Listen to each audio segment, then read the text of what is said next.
अस्सलाम वालेकुम, welcome back to my YouTube channel. आज मैं आपसे शेयर करूंगी बहुत ही ज़बरदस्त सी चिकन शामी कबाब की रेसिपी। और इसके लिए हमें चाहिए ब्रेस्ट पीस। मैंने सिर्फ एक लिया है यहाँ पर। और साथ ही इसमें मैं ऐड करूँगी तकरीबन हाफ़ केजी चने की दाल, जिसे मैंने भिगो कर रखा हुआ था तकरीबन आधा घंटा पहले से। ये कि थोड़ी सी डबल हो जाती है और थोड़ी सी सॉफ्ट हो जाती है।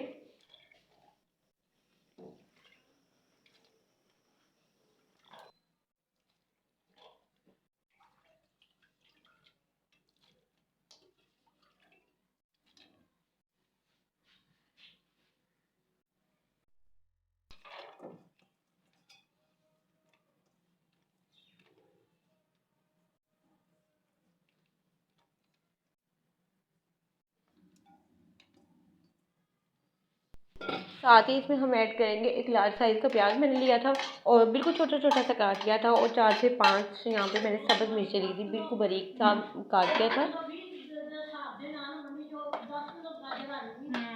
और एक 1 टेबलस्पून भरकर आपने यहाँ पर अदरक का पेस्ट डाल देना है और 1 टेबलस्पून भरकर आपने लहसुन का पेस्ट डाल देना है। और साथ ही अब हम इसमें ऐड करेंगे स्पाइसेस कम या ज़्यादा आप अपने टेस्ट के मुताबिक कर सकते हैं।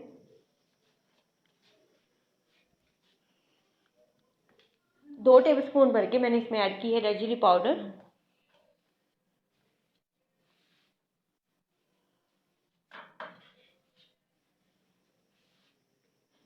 1 टेबलस्पून भर के मैंने इसमें ऐड की हल्दी पाउडर।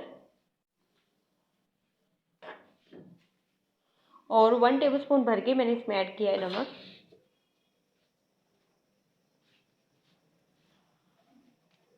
1 टीस्पून मैंने इसमें ऐड की है कुटी हुई लाल मिर्च।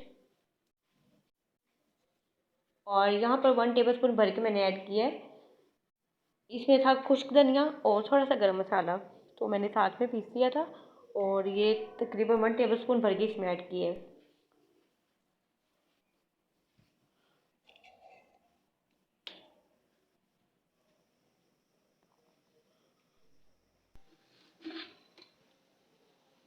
और अब आपने इसमें इतना पानी ऐड करना है कि चने की दाल और जो चिकन है वो अच्छी तरह से इसमें भीग जाए। और इसे आपने कवर करके रख देना है तकरीबन 15 से 20 मिनट के लिए। इस दौरान आप स्पून हिलाते जाएं ताकि जो पानी है वो उबल कर बाहर ना गिरे और अच्छी तरह से आपकी जो दाल है और चिकन है वो गल जाए। आंच को आपने मीडियम पे रखना है।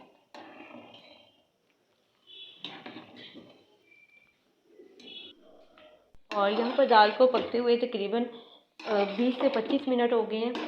दाल काफ़ी हद तक गल चुकी है, चिकन भी गल चुका है, अभी इसमें पानी है। तो इसे ड्राई होने तक हम अच्छी तरह दोबारा रख देंगे तकरीबन 8 से 10 मिनट के लिए।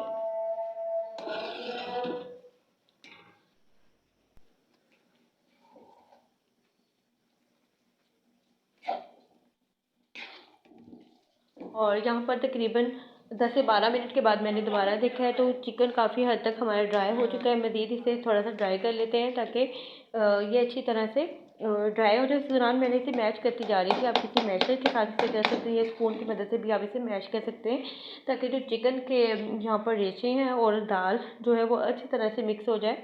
और थोड़ा सा इसे ड्राई होने तक हम इसे अच्छी तरह से चूल्हे पर इसे ड्राई कर लेते हैं। उसके बाद हम इसे ठंडा होने के लिए रख देंगे। और फिर जो भी आपने इसकी शेप देनी है, जिस साइज़ की आप उस शेप में इसको बना लें। और यहाँ पे मैंने इसे फ्रीज़ करके रख दिया था। फ्रीज़ करने के बाद यहाँ पर मैं इसे फ्राई कर रही हूँ।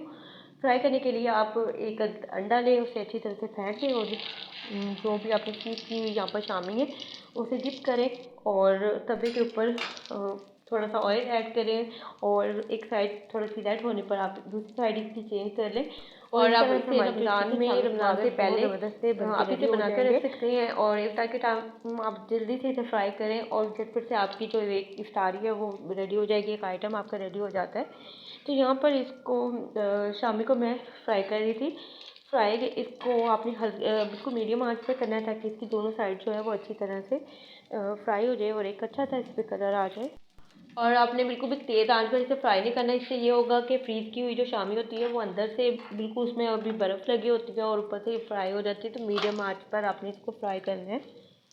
और यहाँ पर मैंने डिश आउट कर लिया था पुदीने की चटनी के साथ। आप इसे केचप या इमली के साथ भी सर्व कर सकते हैं। तो होप सो आपको आज की वीडियो अच्छी लगी होगी। वीडियो अच्छी लगी तो वीडियो को लाइक कर दें और अपना फीडबैक लाजमी दें और दुआ में याद रखें। अल्लाह हाफिज़।